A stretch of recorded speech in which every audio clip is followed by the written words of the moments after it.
ആശാവർക്കർമാരുടെ വേതനത്തെ ചൊല്ലി കേന്ദ്ര സംസ്ഥാന സർക്കാരുകൾ തമ്മിലുള്ള വടംവലി തുടരുകയാണ്.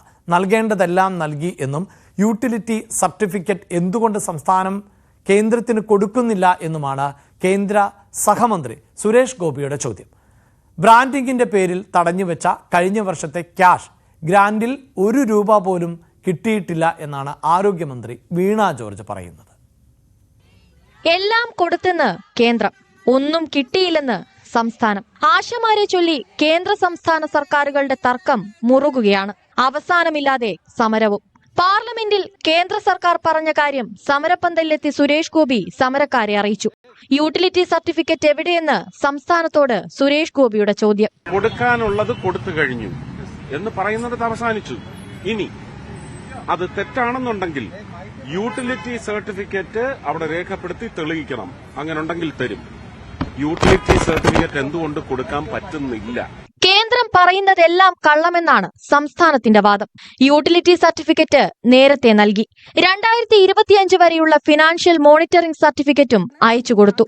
ഇത് സംബന്ധിച്ച രേഖകളും ആരോഗ്യമന്ത്രി സഭയിൽ വച്ചു. കേരളത്തിന്റെ യൂട്ടിലൈസേഷൻ സർട്ടിഫിക്കറ്റ് ആണ് സർ.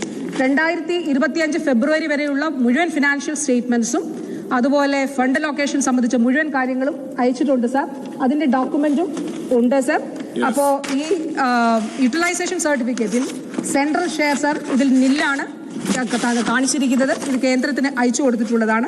ആശമാരുടെ ഇൻസെന്റീവ് ഉൾപ്പെടെ 636 കോടി കേന്ദ്രം തരാനുണ്ടെന്നാണ് സംസ്ഥാനം പറയുന്നത്. തന്നതിന്റെ ഒക്കെ സർട്ടിഫിക്കറ്റ് ഹാജരാക്കിയില്ലെങ്കിൽ അടുത്ത ഗഡു ഇല്ലെന്ന് കേന്ദ്ര സർക്കാരും മുന്നറിയിപ്പ് നൽകുന്നു.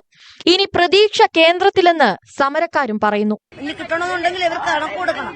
ഇവർ കണക്കൊണ്ട് കൊടുക്കട്ടെ. ഇവരെന്തൊക്കെ ഇപ്പൊ പറയുന്നത്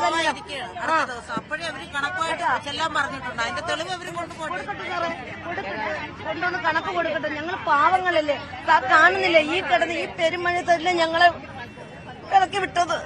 നാളെ ആറ്റുകാൽ പൊങ്കാലയുടെ ഭാഗമായി സമരക്കാരുടെ പ്രതിഷേധ പൊങ്കാലയുണ്ടാകും. സുരേഷ് ഗോപിയും സമരക്കാർക്ക് പിന്തുണയുമായി എത്തും. തിങ്കളാഴ്ച സെക്രട്ടേറിയറ്റ് ഉപരോധിക്കാനും തീരുമാനമുണ്ട്. ന്യൂസ് 18 തിരുവനന്തപുരം.